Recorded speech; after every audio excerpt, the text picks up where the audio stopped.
Hello there, Nebula Scholar here. So, after about 5 months, after about 120 hours of gameplay, I have finally beaten Elden Ring. Now, it's not the most time I've spent on a singular game, but it's up there. And of course, it's the longest game I've had on the channel so far. I only need to spend a little bit more time to get the last achievements, but for a personal achievement, I need to go collect more things. Still, this game is a lot. I can't say I loved every moment of it, but this experience will stay with me for a long while. After all, while I've always enjoyed Souls-likes, this was actually the first game of the type that I played at release, as blind as everyone else without the benefit of a wiki, at least at first. So, for the most part, this will just be me rambling about various thoughts, likes, and dislikes from my experience with the game. So, first, let's see some of my likes. I really enjoyed the use of the open world. I'm not typically someone who plays open world games, but the way the world and the maps were designed, I felt it really incentivized and rewarded natural exploration. I also liked how they reused assets. They really helped me know what to look for and what to expect. It gave exploration more of a purpose for me. Since I was able to find churches, caves, and minor erdtrees on the map, I knew where to look and what I could possibly get. Now, I know I didn't use most of them, but I love seeing the variety of different spells, ashes of war, consumable items, and the different tools you can get as well. The potential variety is great, and the abilities you can get to access are so cool. I like attunement slots being relegated to a key item. It drives exploration and means I can focus levels into other stats that end up having a more tangible impact on my build. Of course, while the duelist in me is okay with it, my inner Watsonian wants to point out that it doesn't make much sense for spell memorization to be influenced by rocks, but I can ignore that. I like how stamina doesn't get consumed outside of combat. It's just a nice little quality of life adjustment that makes exploration all the more enjoyable. Speaking of exploration, I also just enjoy having Torrent around. He's definitely necessary for open world exploration, but it's also just nice having a companion with you. It's a real shame that, after being usable for the Fire Giant boss battle, Torrent is almost never needed again for the main story. As someone who enjoyed Sekiro a lot, I like the way they implemented the posture break system. It feels like a combination of Sekiro's posture breaks with the Dark Souls and Bloodborne's damage threshold staggers. It feels like a natural evolution of the combat to fight for those posture breaks, and I think most bosses are designed with them in mind, meaning it doesn't feel game-breaking to pull them off. Much of the movement and controls feels identical to classic Souls games, but the addition of jumping and crouching really changes up how you interact with enemies. Crouching to sneak or use crouch attacks, jumping over moves or performing leaping strikes all feel so natural. I really feel like I have a wider moveset to use, even though some of these moves existed with the clunkier controls in past games. Okay, time to get a little negative. I like having the option for guard countering. It's just unfortunate that for most of the game, and especially the end game, it seems designed around ignoring that you can do it. Enemies deal so much stamina damage when blocking, countering feels more like a risk than a reward that's possible. For enemy aggression and speed, it feels like it's more suited to Bloodborne or Sekiro. Enemy range, pressure, and damage, especially in the late game, is very frustrating.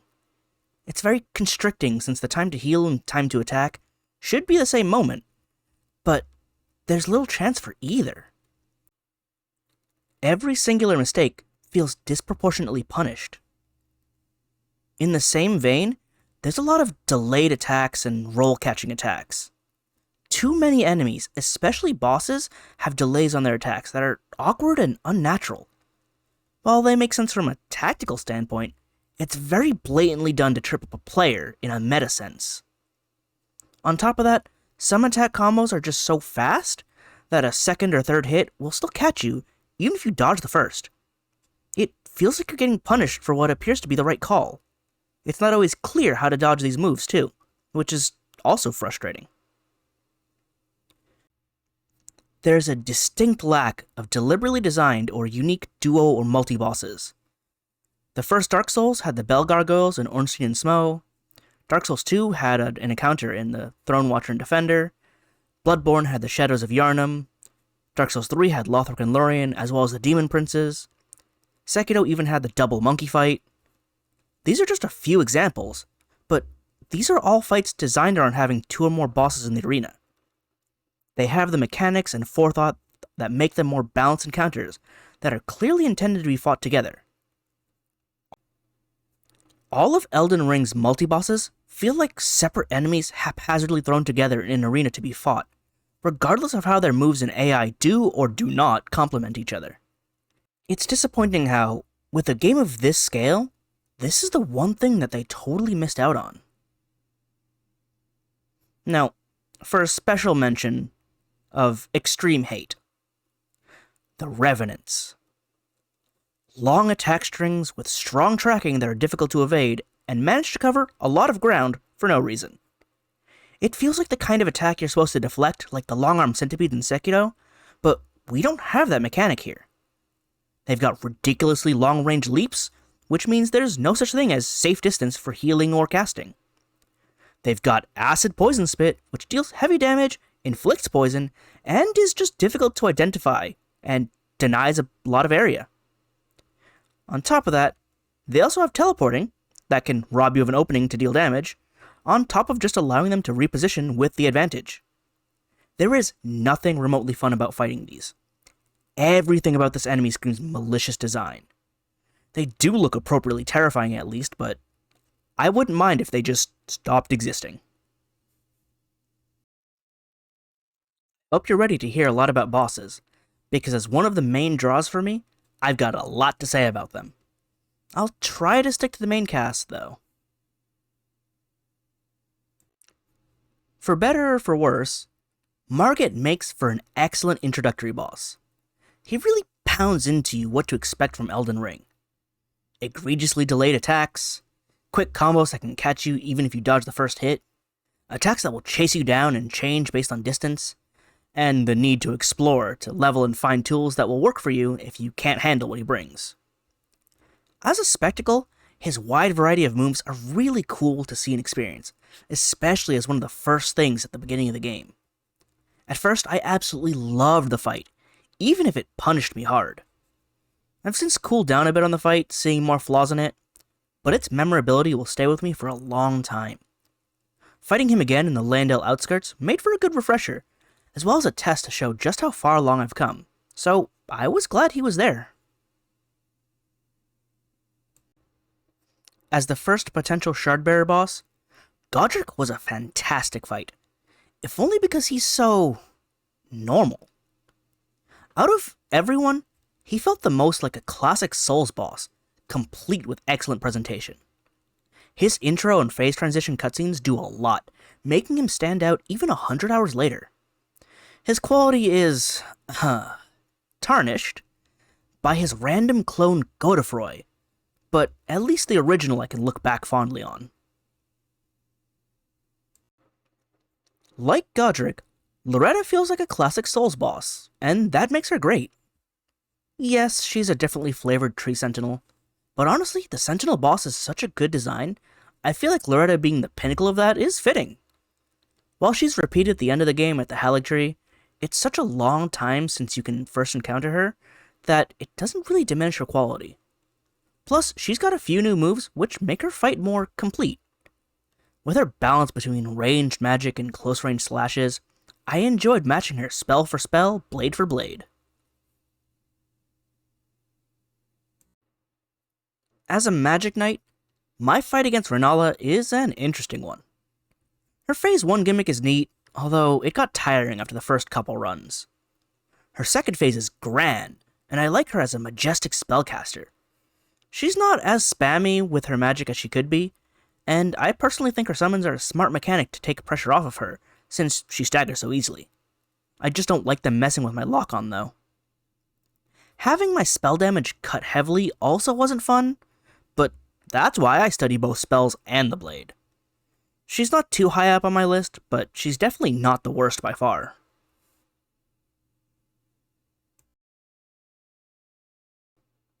Now, I didn't partake in the festival mechanic, which I regret, but Radon was such a good fight, I don't even know if there's anything else that needs to be said.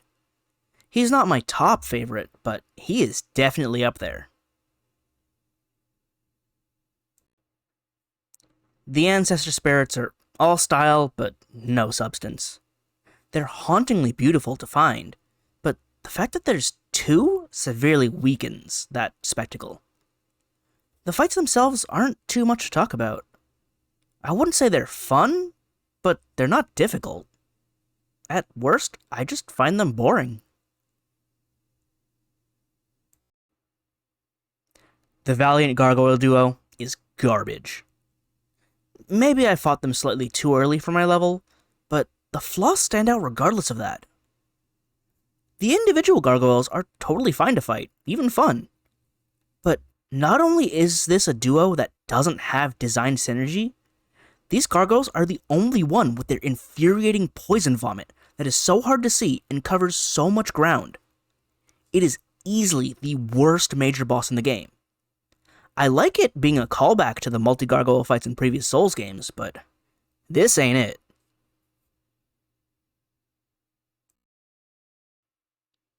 I never figure out Elimer or his Bell Hunter clones. His ridiculous range and combo extensions always catch me and make it difficult for me to play as a caster, but for some reason I'm always getting caught by his melee, which make me back off.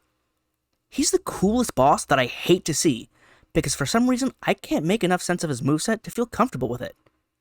He's apparently parryable though, so maybe I'll try that at some point. Estelle is a very cool boss. It's so alien in every sense of the word, and both the creature and its attacks are beautifully cosmic. I really enjoyed my fights against both, although I'm not too thrilled that they took something as unique as Estelle and copied it elsewhere. Like Godric and Godric, it really ruins the impact of the original.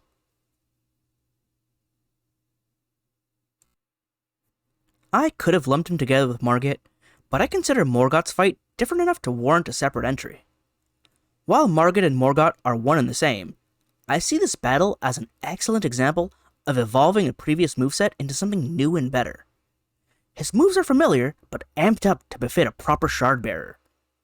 On top of that, Morgoth gets a plethora of new moves in his repertoire, which add to the spectacle. Unfortunately, I was much too overleveled for the fight. He also just generally seemed to have low HP, so I ended up steamrolling him. I wish I could have enjoyed the fight more, so maybe New Game Plus can fix that? So for now, Morgoth gets a sad, resounding meh from me. His attacks at least still look really cool, and summoning Melania for the fight was a really nice touch as well. I definitely came in overleveled against Fortisax, seeing as he absolutely melted in no time at all against me. I assume the fight is similar enough to Lanciax and the other ancient dragons, so I can't have missed much, right? But the fact that these dragons are also repeated as often as they are in the endgame, it's disappointing. Seeing the Dragon Lightning and the Lightning Glaives did make me consider respecting to a Faith build, but hey, sorcery supremacy reigns. For a gimmick fight, Rykard was fantastic. Gimmick, yes, but it was also still a real fight that was equally an epic spectacle. I don't really know what else to say about it. It was a fun change of pace, and I hope future gimmick bosses they come up with can match or surpass the Rykard model.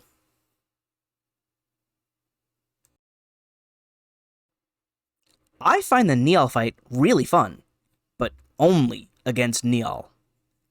After getting bullied by Kirito outside the fog gate, I was not thrilled to see Nial summon a ghost Kirito. Luckily, I was able to burst down his summons, which led to me enjoying Nial's moveset. I'm super into the ice lightning thing, and seeing him jump, boost, dash, kick, and slam with that power had me excited throughout the whole fight. Visually, he's a clone of Commander O'Neill, but his fight is so drastically different, I wish they made him a more unique entity instead. I did beat him first try, but I wouldn't say he's easy. I just think his moves were well designed enough for me to read and pick up on them quickly.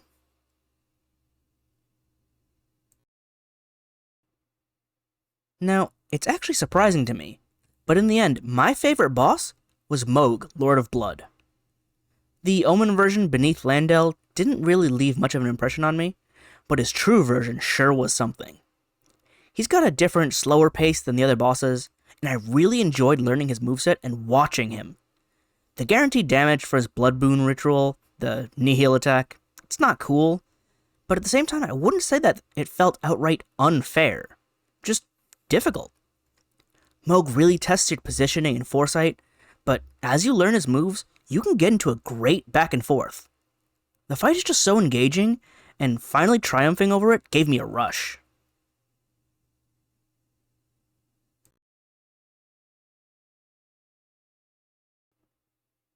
I also did have fun with Melania's fight, probably my second favorite fight in the game. But her I would definitely call unfair. Her fight is absolutely doable, but the amount of things that she can do that tilts the fight to her favor very quickly just feels like too much. It's been talked about to death, but my main problem with her was her waterfowl dance. It is just so incredibly difficult to evade intuitively.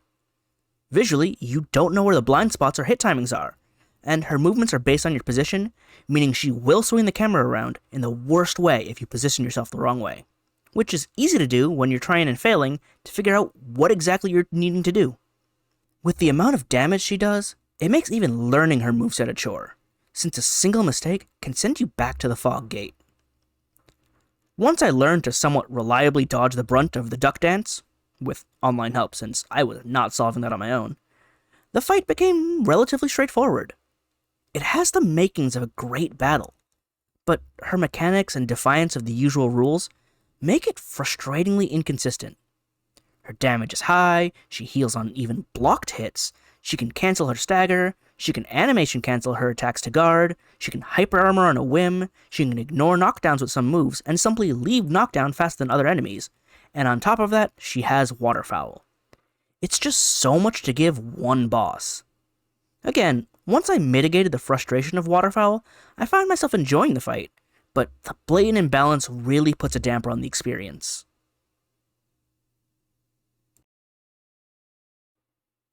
Maybe because I was overleveled at that point, but I don't know what to think of the fire giant.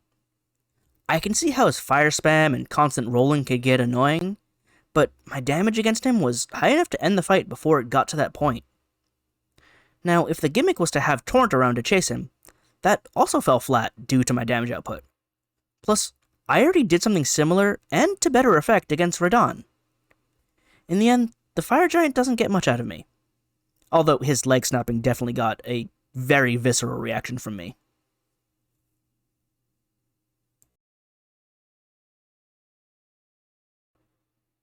If it weren't for the fact that I was probably overleveled for sure, Godskin Duo might have been my worst boss. It's still a candidate, but the gargoyles are firmly holding on to that title. Again, it's two enemies slapped together in a boss room. Now, visually, they harken back to the days of ONS, but if you've fought either of them before, you know that the Godskin moves do not play nice with each other. They can both cover a lot of ground, have long reach, can be surprisingly mobile, they have projectiles they can use on reaction to healing, and on top of that, they use the incredibly powerful Black Flames. They're not even really a duo. Much like the 4 kings, who can become the 5 kings if you fail the DPS test, their individual health bars are just pieces of their shared HP. And like the 4 kings, there's more HP in that shared bar than their individual bars combined, for some reason. So, even if you manage to burst them down and beat them both quickly, you still have to wait for one to respawn to finish the fight. It's just very clearly poorly designed overall. I don't know what they were thinking. It's just in the way. It's also required, which is even worse. Dragon Lord Placidus.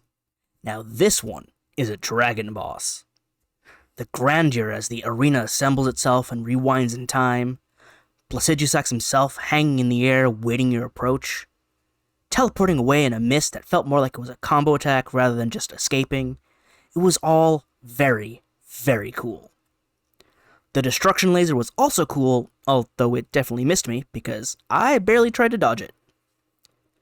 Placidus X didn't really feel all that difficult, but it was definitely a good fight against a Grand Dragon. I cannot imagine what he would be like in his prime, though, with all of his heads. That's a terrifying thought. I hope I get to see it at some point.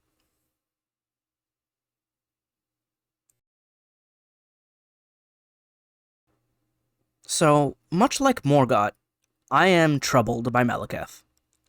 I wanted to enjoy the fight, but his tiny health pool absolutely melted the moment I got an opening. Beyond that, his damage and aggression made it very difficult to enjoy what I could experience. Every singular hit warranted healing, but his pursuit made it extremely difficult to heal or even cast. The pillars in the arena helped somewhat with this, but they would also break my own lock-on, forcing me to fight the camera to find Malakath again. He has such a cool, action-packed moveset that I want to see, but the fight ends up a mess because of it. I also wanted to try parrying the Black Blade with the Blasphemous Claw, but I managed to cut down Malakath before I could get a chance. Like Morga, I hope New Game Plus can get me the fight that I want, but I have lesser hope for him. Sir Gideon Ofnir, the All-Knowing. I'm sure there's supposed to be a fight here, but apparently the spellcaster couldn't handle the taste of his own medicine. Knowing is only half the battle, and he definitely didn't have the other half. Horolu is a tough one for me. I love the spectacle and presentation, it's so great. And even though they hurt a lot, all the power bombs and chokeslams were awesome. But I don't know what to think about him as a boss. As Godfrey, he's pretty basic, and as Horolu, he suffers from the same late-game hyper-aggression that Malakath has, making finding a breather tough. Making a single mistake, getting caught by any singular move, garnered severe punishment, and if my HP weren't actually on the slightly higher side, I'm sure I would have instantly died more than once. Because of that, the fight ends up more of an awkward hit and run instead of a fight between warriors. He's not the worst by far for me, but unfortunately he's definitely on the lower end.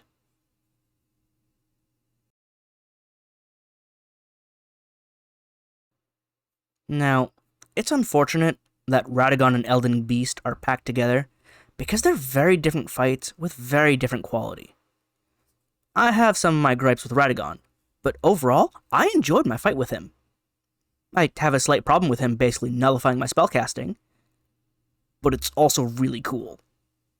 Also, most of his moves are surprisingly easy to read and react to, which made for a good fight. His quick dart shotgun is a different story though. Whether he uses it normally or mixes it into a combo, it's one of those moves that always feels off. The teleport is so short and it covers distance absurdly quickly, and depending on how you get caught by it, you're either tickled or devastated.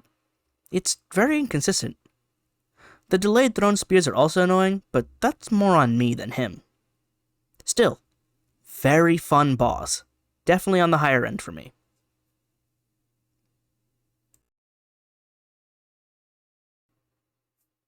The Elden Beast is weird. In like, every way. Its design is unlike everything else, and this game has the Estelles. It also wields Radagon as a sword for some reason, like the final boss was required to have a sword. I really feel like you could have access to Taunt for this fight, considering how it spams attacks like crazy, overlapping them in ways that would make sense to outrun on horseback. Also, he likes to run away, so chasing him down on horseback would be useful.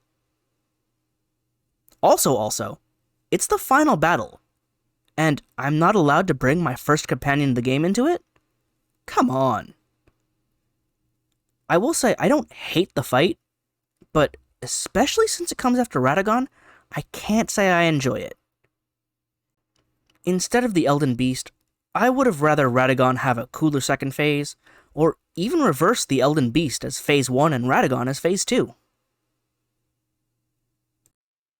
Maybe not quite a true boss, but I have to give a special mention to the Crucible Knights, specifically the Sword and Shield variant. If I had to guess, their role were to be the Black Knights of the game. Extra tough enemies above the regular mobs that demanded your full attention, and I think they did that job spectacularly. Maybe it's only because I spent so long fighting and practicing against that one in the Stormhill Everjail, but not only did I learn how to fight them, I actually found them incredibly fun to encounter. I look forward when I see them on the map. Their incessant input reading, ridiculous reach, and punching damage definitely gave me a lot of headache, but once I could read their moveset and properly space myself, I didn't really have problems facing them. I did have to take a bit to learn the spear variant, but since many of the same rules apply to them, they didn't end up causing me as much trouble. Ironically, the easiest variant was Crucible Knight Ordovas, whose signature special move left him so open to punishment that the only way he stood a chance was with a gank. Once his friend was out of the way, it was no contest. As I've said, I've enjoyed a lot about this game, but I'm also a pretty greedy guy. There are things that I would have liked to see, so I hope that any and all DLC can bring me some of these. So let's start going through this list. I want more hats and crowns, not just helms and masks. I like being able to see my character's face and hair, so I'm glad I was able to find a hat for my character, but I want more. I want better armor customization. When we were told that we could, change up the armor with Bach and the needles and whatnot, I was excited. Maybe I could recolor my armor so that way I can color coordinate them and not have it be this garish combination. Instead, we only get the option of cape or no cape. Disappointing, and I wish we would get more, I guess in the line of what Monster Hunter does with its equipment. Speaking of more equipment, can we customize Torrent? Now, I would like to give him armor, because, especially by late game, he falls apart real fast. But even if not just that, can we just have Torrent cosmetics?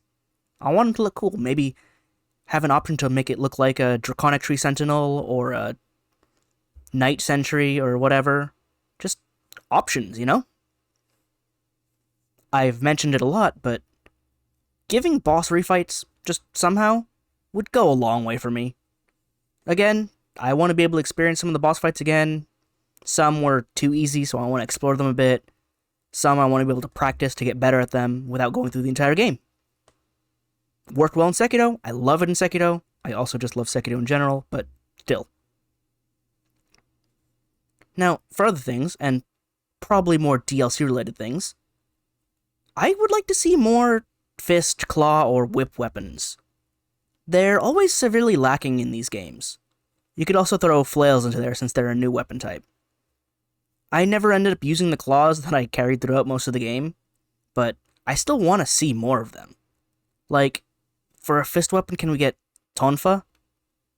Neo has Tonfa. I want to see Tonfa in more games. Tonfa are super cool. Could we get a Kusarigama whip? Neo also has those, but I want to see Kusarigama more as well. Can we get, the Puzzling Stone Sword back from DS2? That's a cool whip, right? I know we have the Urumi, but it's not quite the same. In the same vein, I want to see more, fist or claw Ashes of War. In Dark Souls 1, the Dragonbone Fist had a Shoryuken. Now, it wasn't a great move because it replaced your heavy attack and it was really bad, but maybe you can get that as an Ash of War. I want to Shoryuken things. Dark Souls 2, power-standing fist weapons gave you a Hadoken. Why did that not come back as an Ash of War? In Dark Souls 3, the Demon Fist, you can do a little spin move and slam. Why didn't we get that back?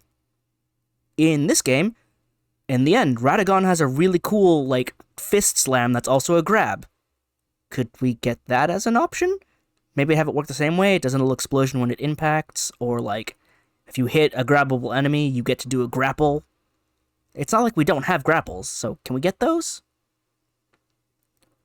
Speaking of grapples, to bring up Sekiro again, because I love it so much, I want a grapple hook. Now, I know that sounds crazy and greedy, but hear me out. It could be an Ash of War that you put on something like a whip, and when you use it, it works like gravity well. You tag them with the whip, and you pull them closer. Maybe it doesn't pull every enemy, but again, neither does gravity well. Maybe it can do some pretty cool stance damage. Maybe There can be an alternate version where instead of pulling the enemy, you pull yourself towards them, leading to a jump attack towards them. Or it can be a stance. You hold the whip ready, and then you can do a pull attack or a leap attack. And you can even give it, offhand shield priority, so that way you can use the grapple while still using your main sword in your main hand. Give me a Devil Bringer. That's all I'm asking for. It's just what I want. This whip move, I said, can work like Gravity Well, but can we also just have Gravity Well as an Ash of War? Like the Onyx Lords and the whatever Alabaster Lords, they get it on their sword. Can we get it too? I want to see more hand ballistas. There's only 2 in the game. I don't even think I found one of them now that I'm thinking about it. Did I ever find the jar cannon? Anyway, I want to see more of those. There's only 2, and come on, we can have more. Can we also maybe include, guns as an option, just so I can complete more Bloodborne into Sekiro? Not Sekiro, in Elden Ring. Also, Ashes of War for both. Crossbows and ballista don't have any. Why not? You can even include, I don't know, cool, awesome shots. You can have, shotgun shots with ballista. Just anything instead of nothing at all. Can we also bring back more paired weapons like from Dark Souls 3? There's 2 in the game as far as I know. There's Radon swords, and there's the swords from the grafted whatever his face. We only have those 2. But if we had more, we could do some cool things. You can have, dual enchanted swords. I want my dancer swords back, because those are really cool. Just more of those. And if we can't have more of those, or if we can and I can still be greedy, can we get more asymmetrical power stancing? You can have the Uchigatana and the Wakizashi, which is a katana and a dagger, and that power stance is fine. But what if you could have a power stance that resembled the Bloodhound Knights? You can have a curved greatsword and a claw, and you get a unique moveset from that. Or you can have a sword and a dagger and recreate the Farron greatsword moveset where you spin around like a loon. I also just want that back. It's really cool. But, asymmetrical power stancing with unique movesets would be really cool to have. I don't think it'd be too hard to implement. Maybe a bit limited, but again, having them at all would be really nice. I don't know how you'd make it work, but keeping in the power stance theme, can we get power stance Ashes of War? When I dual wield swords, can I please be allowed to have a Starburst stream? I want cool things like that. Maybe it'd be okay, your offhand weapon needs to have the Ash of War, and so then that would cause the power stance Ash of War. Just something? I have ideas. Please consider them. I also want the return of Catalyst weapons, because Catalyst weapons are cool. Maybe have it act like an Ash of War instead. So, you have one long sword, then you have a Catalyst sword. You can still do the power stance moveset, but when you hit L2, it'll cast whatever spell you've got equipped. I don't care if it's a bad Catalyst. I just want to have the option. Even better, you could make it an Ash of War so that anything could be a Catalyst weapon. I don't know how you'd manage that, because you'd have to give everything, spellcasting scaling, but that's not for me to think about. It's just the idea I had. I also want to see more stance-type Ashes of War. As far as I know, we have 3? We have Square Off, we have Unsheath, and we have Spinning Chain. And by the way, Spinning Chain needs its own Ash of War that you can pick up, because you cannot use it with any sort of scaling. And that is sad. Flails are still new and totally ignored. Please help them. But more stance Ashes of War would be really cool. Also, why is Stamp not a stance Ash of War? Why is it 2 separate ashes for greatswords and up. That should be the same way it worked in Dark Souls 3. Can we, in more effort to get Bloodborne into Elden Ring, have trick weapons? You can just have it be a weapon, and its specific Ash of Ore transforms it. Boom, new moveset. Give me my threaded cane, please. It's not too complicated, I believe. It just swaps movesets when you click the button. Alright, enough about different weapons and Ashes of War that I want. Now let's talk about spells. I am a caster, maybe not primarily, but Magic Knight. I like my spells, I like my swords, but I also like my spells a lot. So, can we get something like a sensory or locator spell? You know, it sends out like a sonar ping and lets you find enemies that are hiding because enemies like to hide. It'd be really cool to have that as an option. I don't know how much use you'd get out of it, but just like, ha, I found the enemy who's trying to ambush me. Be really cool to have something like that. Similarly, not a lot of utility spells in the way of like mines or traps or bind spells. The Creeper Fingers have a spell that homes in on you and then binds you in place so you can get wailed on by enemies. Now, it would probably be super broken if we got something like that, but I still want it. Also, there's so few sources of sleep in this game.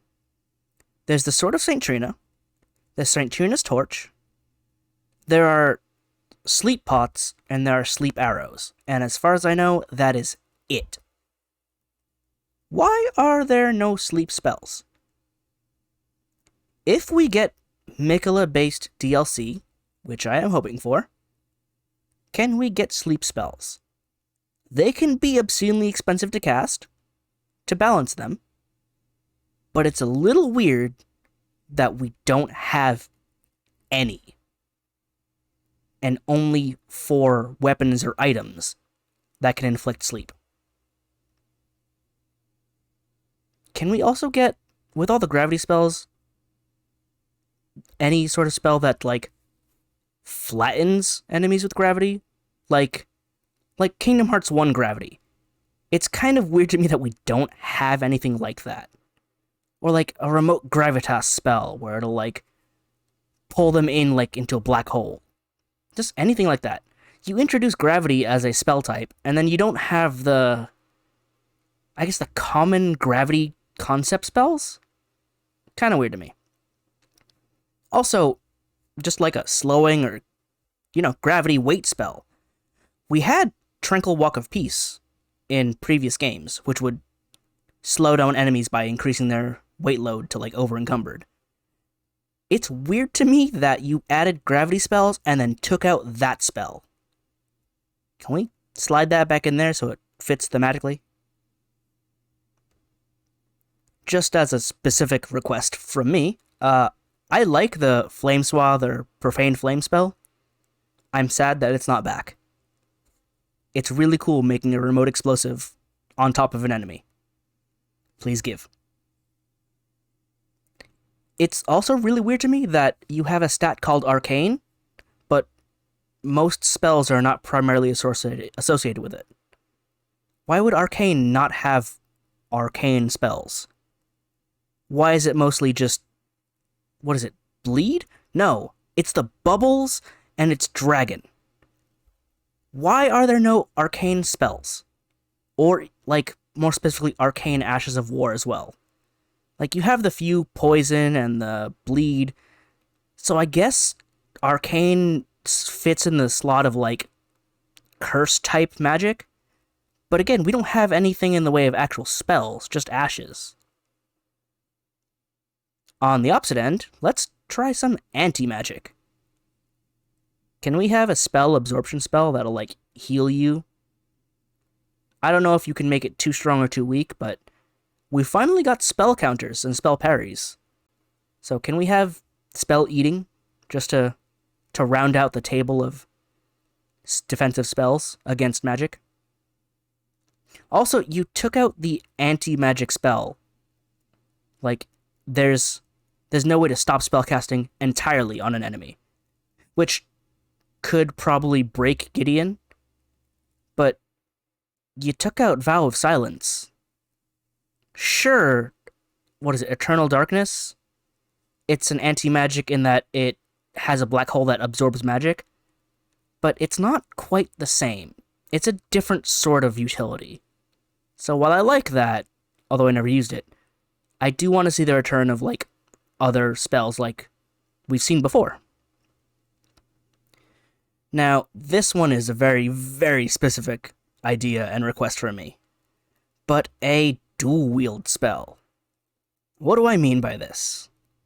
A spell that acts like Carrion Slicer. It makes a weapon from your staff or whatever, but, specifically, it creates a duplicate of the weapon you have in your main hand, or offhand, depending on which one you use. So instead of just slashing with your, magic sword, you do a power stance set of attacks with your weapon. So, say, like how I like to use my katanas, I use the spell, create a magic katana from my staff, and then I do the power stance moveset, just one magic sword, one katana. I think it'd be really cool. That way you can properly, like I was saying, I like dual wielding my slicer and my katana, but it's always, different attacks. You're attacking with two different weapons instead of attacking with them in tandem. And I would really like to attack with a magic sword and a katana in tandem. Also, it's not weird that they didn't do it, but it'd be really cool if you could dual cast by power stancing staves and stuff. Right? If I'm holding a staff in each hand, and I cast Glintstone Pebble, I should cast two of them with both arms. It's really no more unbalanced, I'd say, than power stancing regular weapons. I mean, yeah, you're doubling your spell output in an instant, but you're still going to be using double the FP, double the stamina, and maybe you can hit with both spells because it's going to be harder to dodge, but still. Now, I get some spells would not be able to be dual-wielded, but you already limit spells by what can be used on horseback. Like, you can't use any of the full moon spells because you have to float in the air on horseback. Makes sense that you wouldn't be able to power stance those spells either. But if you can do those sorts of limitations, you should be able to power stance spell casting. Now, the last thing is probably, I don't know if it's even necessary, because you have some spells that sort of act like turrets, but I'd like to be able to spawn like a magic orb or whatever that just shoots enemies more accurately. Magic Downpour kind of does that, but it's a little wild. It's more like just you spawn an orb that shoots everywhere and will probably hit something. I'd like something a bit more focused. Something that's just, gonna sit there and start firing at an enemy. I think it'd be really cool. Okay. With my wish list out of the way, I guess I can close off by saying, yeah, this game is epic in every sense of the word. I hope and look forward to any and all DLC just for an excuse to return to the lands between in search of new things. It may be too late to polish out the flaws that are already ingrained into the game, but since there's still room to improve, I hope any new content addresses them. Just know that when it drops, this Lord Scholar will be waiting.